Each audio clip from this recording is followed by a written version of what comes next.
নমস্কাৰ আজিৰ এই ভিডিঅ'টোত আমি জানিবলৈ পাম গামোচাত আমাৰ অসমীয়া গামোচাখনত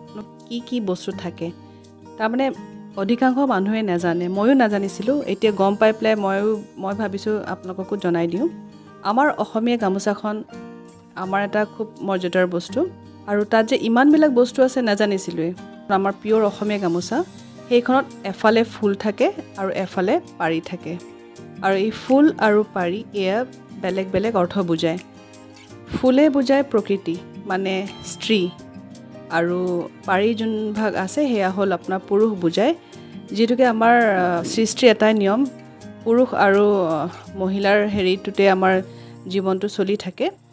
তো গতিকে এই গামোচাখনতো আপোনাৰ ফুলৰ যোনটো শাৰী থাকে সেয়া নাৰী বা প্ৰকৃতি বুজায় আৰু পাৰি দিয়া ফালে পুৰুষ বুজায় আৰু যে মাজৰ বগা ভাগখিনি আছে সেইখিনি পথাৰ বুজায় আমাৰ অসমীয়া বিহু তিনিটা বিহুৱে আমাৰ পথাৰৰ লগতে জড়িত গতিকে গামোচাখনৰ যিখিনি মাজৰ ভাগৰ বগাখিনি আছে সেইখিনি পথাৰ বুজায় আৰু ঠিক বগা অংশৰ ওপৰে আৰু তলে যে দীঘলীয়াকৈ ৰঙা পাৰি থাকে আঁচ থাকে সেই আঁচে বুজায় বুৱতী নৈ এতিয়া চাওকচোন বাৰু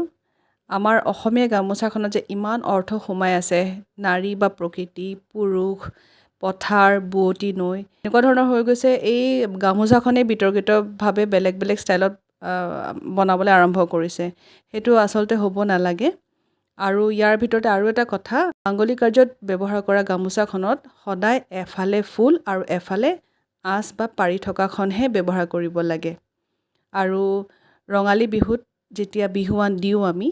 সেই বিহুৱান দিয়াৰ সময়ত সেই দুইফালে ফুল থকা গামোচাখন দিব লাগে এয়াই আছিল আজিৰ ভিডিঅ'টো